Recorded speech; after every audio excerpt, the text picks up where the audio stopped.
2023 ಮತ್ತು 24ನೇ ಸಾಲಿನ ಮುಖ್ಯಮಂತ್ರಿಗಳ ರೈತ ವಿದ್ಯಾನಿಧಿ ಮತ್ತು ಭೂರಹಿತ ಕೃಷಿ ಕಾರ್ಮಿಕರ ವಿದ್ಯಾನಿಧಿ ಇವೆರಡೂ ಕಾರ್ಯಕ್ರಮದಡಿಯಲ್ಲಿ ಸ್ಕಾಲರ್ಶಿಪ್ ಅಪ್ಲೈ ಮಾಡಲಿಕ್ಕೆ ಈಗಾಗಲೇ ರಾಜ್ಯಾದ್ಯಂತ ಈ ಶಾಲೆ, ಕಾಲೇಜು ಮತ್ತು ವಿಶ್ವವಿದ್ಯಾಲಯಗಳ ಎಲ್ಲ ವಿದ್ಯಾರ್ಥಿಗಳಿಗೆ ವ್ಯಾಪಕವಾಗಿ ಪ್ರಚಾರ ಮಾಡಲಿಕ್ಕೆ ಶೀಘ್ರವಾಗಿ ಒಂದು ಅಧಿಸೂಚನೆ ಬಂದಿದೆ. ಇದರ ಅಪ್ಲಿಕೇಶನ್ ಹಾಕಲಿಕ್ಕೆ ಕೊನೆಯ ದಿನ 29/2/2024. ಇದರ ಒಳಗಡೆ ನೀವೇನಪ್ಪ ಅಂದರೆ ಇನ್ಕಮ್ ಸರ್ಟಿಫಿಕೇಟನ್ನು ಅಪ್ಲೋಡ್ ಮಾಡಬೇಕಾಗತ್ತೆ.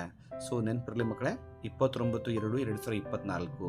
ಬಟ್ ಒಂದು ಕಂಡೀಷನ್ ಇದೆ ಅಲ್ಲಿ. ಈಗಾಗಲೇ ನೀವೇನಾದರೂ ಕೂಡ ಈ ಸಮಾಜ ಕಲ್ಯಾಣ ಇಲಾಖೆ, ಹಿಂದುಳಿದ ವರ್ಗಗಳ ಕಲ್ಯಾಣ ಇಲಾಖೆ, ಅಲ್ಪಸಂಖ್ಯಾತರ ಕಲ್ಯಾಣ ಇಲಾಖೆ ಈ ಥರ ಇಲಾಖೆಗಳ ಮೂಲಕ ನೀವೇನಾದರೂ ವಿದ್ಯಾವೃತ್ತವನ್ನು ಪಡೆದಿದ್ದರೆ ಇದಕ್ಕೆ ಎಲಿಜಿಬಲ್ ಆಗಿರುವುದಿಲ್ಲ ಅಂತ ಹೇಳಿದ್ದಾರೆ.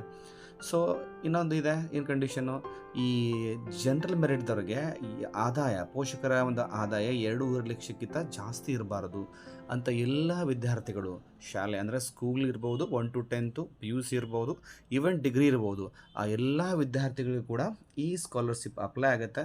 ದಯವಿಟ್ಟು ನಿಮ್ಮ ಫ್ರೆಂಡ್ಸ್ಗೂ ಕೂಡ ಇನ್ಫಾರ್ಮ್ ಮಾಡಿ, ನೀವು ಕೂಡ ಅಪ್ಲೈ ಮಾಡಿ, ನಿಮ್ಮ ಪೇರೆಂಟ್ಸಿಗೂ ಕೂಡ ಇನ್ಫಾರ್ಮ್ ಮಾಡಿ.